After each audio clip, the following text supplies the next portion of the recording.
عايزة وصفة جلاش مورقة جدا، والحشوة بتاعتها مميزة وبيدوب دوبان في البق. يبقى الفيديو ده ليكي. هنعمل النهاردة الجلاش بطريقة سهلة وبسيطة، وعايزة اقولك الطعم خطير جدا.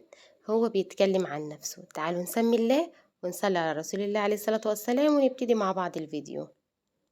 يلا شجعيني بلايك حلو كده، او لاف، ومتابعة على الفيسبوك، وكمان اشتراك على اليوتيوب. هاتي حلة بقى وضيفي فيها كوبايتين من السكر، وكمان كوباية ونص من المية بالشكل ده، وكمان نص عصرة ليمونة كده، وتكوني غسلاها. بسيبها كده في قلب الشربات. وكمان هضيف معلقة عسل كلوكوز. لو ما عندكيش عسل الكلوكوز ده استبعديه خالص. العسل الكلوكوز بيبقى متجمد كده في الشتاء زي ما انتوا شايفين. تعالوا بقى نرفع بقى الشربات بتاعنا او السيرب على النار عالية، وبالراحة خالص حركة دائرية، ونبتدي ندوب السكر لغاية ما عندي عسل الجلوكوز يسيب المعلقة كده. انا بحب اسيب قشر الليمون كده في الشربات، بتديله نكهة حلوة جدا. اهو خلاص كده السكر داب معايا، وكمان عسل الجلوكوز ساب المعلقة. هيغلي بعد الغليان على طول، بسيبه 5 دقايق بس وبطفي عليه النار. اهو كده. وتعالوا بقى نشوف الجلاش. هجيب صينية وعليها فوطة كده، وهجيب لفة الجلاش بتاعتي. لفة الجلاش دي 500 جرام، هي بتبقى نص كيلو. فتحتها كده، وطبعا انا بستخدم الحمد، اي نوع هيبقى زي العسل من ايديكي. هفرده كده على الصينية، وهبتدي اهو هغطي كده عندي الجلاش بالشكل ده. وهنا كان ال5 دقايق عدوا، طفيت النار وابتديت ضفت باك واحد من الفانيليا. هديلهم تقليبه واسيبهم بقى عشان يبردوا. جبت الصينية وهبتدي اديلها دهن الزبدة او سمنة بالشكل ده، ونشيلها كده. وتعالوا نعمل بقى الحشوة الخطيرة بتاعتنا. عندي نص كيلو من الكنافة، طبعا دي كانت متفرزة. انا مش هحتاج النص كيلو كله، انا هحتاج قولي 250 جرام او 300 جرام بس. اهو هبتدي افتته، طبعا طالع من الفريزر بيتفتت معاكي بكل سهولة. هبتدي افتت كده. طبعا زي ما قلت لكم هتبصوا تلاقوا الكميه قلت، لان انا هاخد منهم شويه دلوقتي. هركنهم، احتاجتهم ما احتاجتهمش خلاص هرجعهم تاني كده الفريزر. هبتدي عايزه كده الكنافه افتتها معايا بالشكل ده اهو. هنزل بقى بباكو كده من الفانيليا، وكمان معلقتين كبار من السكر اهو، معلقتين كبار كده الحبيبات العادي، ونص كوباية من المكسرات المشكلة. اي نوع مكسرات عندك، سوداني يمشي، سوداني وجوز هند يمشي، عندك بندق وعين جمل وسوداني مفيش مشكلة خالص. واديت لهم ضربة كده في الكبة. وبعد كده انزلي بربع كوباية من السمنة او الزبدة، او ينفع زيت وسمنة او زيت وزبدة. تمام. وعندي كمان هنا كوباية من الزبدة. هاتي يا قمر ورقة الجلاش وافرديها بالشكل ده، وابتدي بقى بالمادة الدهنية اللي معانا ودهنيها كويس. وهتحط عليها بقى ورقة الجلاش التانية بالشكل ده. لازم تبقى عليها بالظبط، ما يكونش واحدة طويلة وواحدة قصيرة، لا الاتنين يكونوا على بعض بالشكل ده. وهبتدي برضو ادهنها اهو بالمادة الدهنية بتاعتنا. مش مهم قد ايه الكمية، يعني ما تكتريش، هي بس كده بالفرشة بس عشان الاتنين يمسكوا ببعض. انا ضفت 3 ورقات من الجلاش. وتبتدي تحطي الحشوة بتاعتك، تكتري تقللي دي بتاعتك. الكمية اللي انا حطاها دي كانت كمية مناسبة جدا ومظبوطة. هبتدي هطبق، وكل ما هطبق بدهن اهو، بدهن بالمادة الدهنية اللي معايا.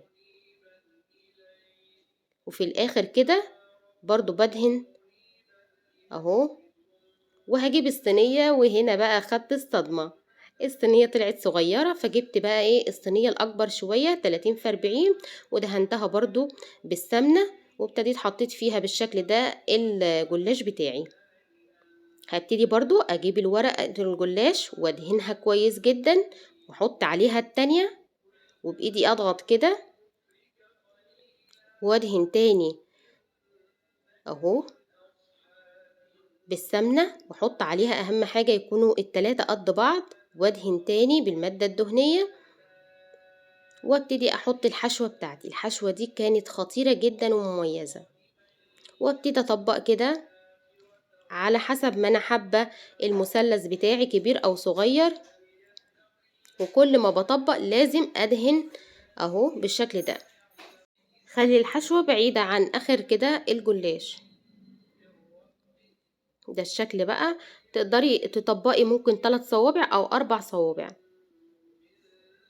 أهم حاجة ما تنسيش خالص دهنة المادة الدهنية في كل تطبيقة وتطبيقة.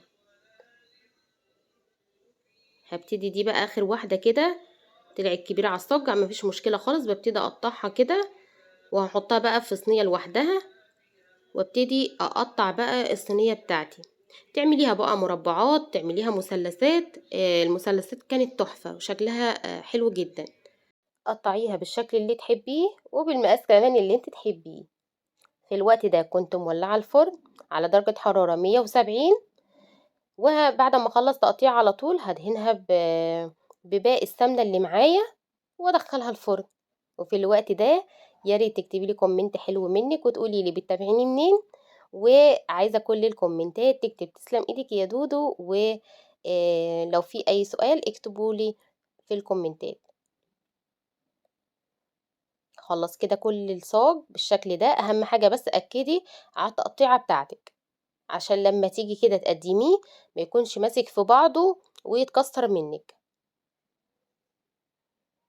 طريقته سهلة وبسيطة، وتقدري كده لو رايحة لحد زيارة بقى في رمضان أو حتى في أي يوم عادي تعملي الصاج ده كده وتاخديه معاكي، هيبقى أحسن من اللي بتشتريه مليون مرة. وكل اللي هيدوقه كده هيقولك تسلم ايدك. هكمل كده تقطيع اهو بالشكل ده. وطبعا القطعة اللي أنا قطعتها كده قطعتها على 2 وهحطها بقى في صينية لوحدها. خلصت كده تقطيع، وكنت سيحت كده بقية السمنة اللي معايا في الميكروويف، وابتديت ان انا ادهن كده في كل التقطيعة اللي انا مقطعاها، ومن على الوش ادهنيه كده بالسمنة كله. ويلا يا حلوة على الفرن. خدت معايا قولي تلت ساعة، 25 دقيقة، وبقت بالجمال والحلاوة اللي انتوا شايفينها دي. على طول اول ما تخرج من الفرن تروحي على طول سايقالها الشربات بتاعها. خدت الكمية كلها وكانت مظبوطة جدا. السكر كان حلو جدا مظبوط جدا، مش جازع، تاكلي مهما تاكلي ما تشبعيش من جمالها وحلاوتها. عايزاها بقى مقرمشة، ما تغطيش الصاج، سيبيه زي ما هو كده زي ما انا سيبته. عايزاها تبقى شوية طرية تمام، غطي الصاج بتاعك بورق فويل او صينية تانية او صاج تاني. ما شاء الله كانت تحفة، مقرمشة من فوق كده وطرية من جوه، والحشوة بتاعتها كانت خطيرة ومظبوطة جدا. قدميها بقى بالشكل اللي تحبيه. عايزة دعوة حلوة كده وليكي بالمثل. بصوا جمال الجلاش حلو جدا ومورق وخطير، بجد هتعتمدي الطريقة دي.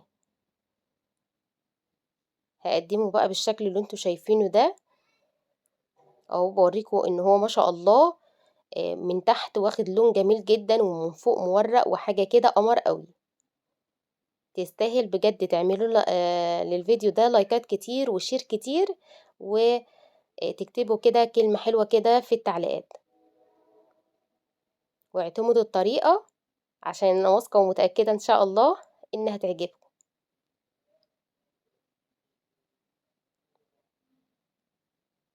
قمر قوي.